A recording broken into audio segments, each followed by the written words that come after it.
नमस्कार, मी डॉक्टर प्रियंका शेडमाके मडावी, स्त्रीरोग तज्ञ and fetal medicine specialist, Shri Swami Samarth mother and child clinic and diagnostic centre, Gadchiroli.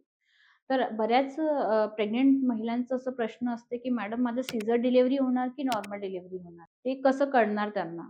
Okay. तर त्याच्यामध्ये आपल्याला सगळ्यात पहिल्यांदा हे बघावं लागते, की सोनोग्राफीमध्ये बाळाची पोझिशन कशी आहे? 9व्या महिन्याची सोनोग्राफी बघायची असते.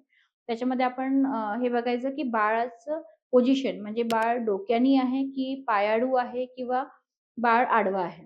तर ते डिपेंड करते. जर बाळ डोक्यानी असेल तर नॉर्मल डिलिव्हरीचे चान्सेस जास्त आहेत. नॉर्मल डिलिव्हरीची शक्यता जास्त आहे. नंतर जर बाळ पायाळू असेल किंवा आडवा असेल, ट्रान्सव्हर्सल आहे, त्याच्यामध्ये सिझेरियन सेक्शनच लागत असते. नंतर आहे प्लॅसेंटल लोकलायझेशन. जर बाळाची वर प्लॅसेंटा जर गर्भाशयाच्या मुखावर असेल, त्याला म्हणतात प्लॅसेंटा प्रिव्हिया, तर अशा केसेसमध्ये आपल्याला सीझरच करावा लागतो. नॉर्मल डिलिव्हरी शक्य नसते. नंतर आहे की बाळाच्या सभोवतालचं पाणी.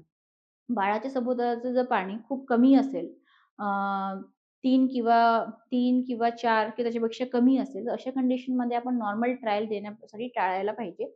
कारण की जर नॉर्मल ट्रायल दिलं, तर बाळ कधी-कधी पोटामध्ये गुदमरू शकतो आणि बाळ पोटामध्ये शी करून तो ॲस्पिरेट करू शकतो, फिटल डिस्ट्रेसमध्ये जाऊ शकतो. त्याच्यामुळे अशा कंडिशनमध्ये आपण नॉर्मल ट्रायल देत नाही. अशा कंडिशनमध्ये आपण सिझेरियन सांगत असतो. नंतर आहे की वजायनल एक्झामिनेशनमध्ये 9th मंथमध्ये जेव्हा पेशंटला लेबर पेन स्टार्ट होतात, तेव्हा आपण एक पेल्विक एक्झामिनेशन करत असतो. तर त्याच्यामध्ये सेफॅलोपेल्विक प्रपोर्शन आपण चेक करत असतो. तर जसं काही आढळलं की बाळ पेल्विस खूप छोटा आहे आणि त्याची जी कॅव्हिटी आहे खूप छोटी आहे, जेणेकरून बाळ खाली येऊ शकत नाही. तर अशा केसेसमध्ये सुद्धा आपल्याला सीझर करावा लागतो. नॉर्मल डिलिव्हरी शक्य नाहीये. कधी-कधी बाळाचं जो वजन आहे 4 किलो असतो किंवा 4 किलोपेक्षा जास्त अशा कंडिशनमध्ये सुद्धा आपण नॉर्मल डिलिव्हरी न करता सीझरच करत असतो. नंतर आहे बाळाच्या गळ्याच्या सभोवतालची नाळ.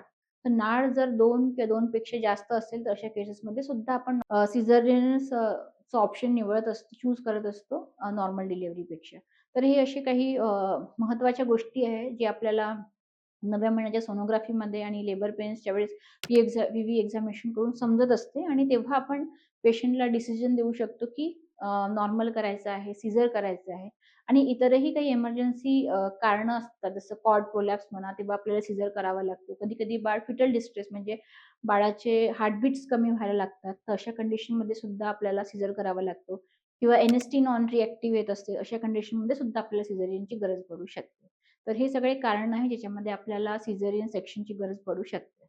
तर आपल्याला इतरही काही कारणांबद्दल विषयांबद्दल माहिती पाहिजे असेल तर तुम्ही आमच्या क्लिनिकला संपर्क साधू शकता. थँक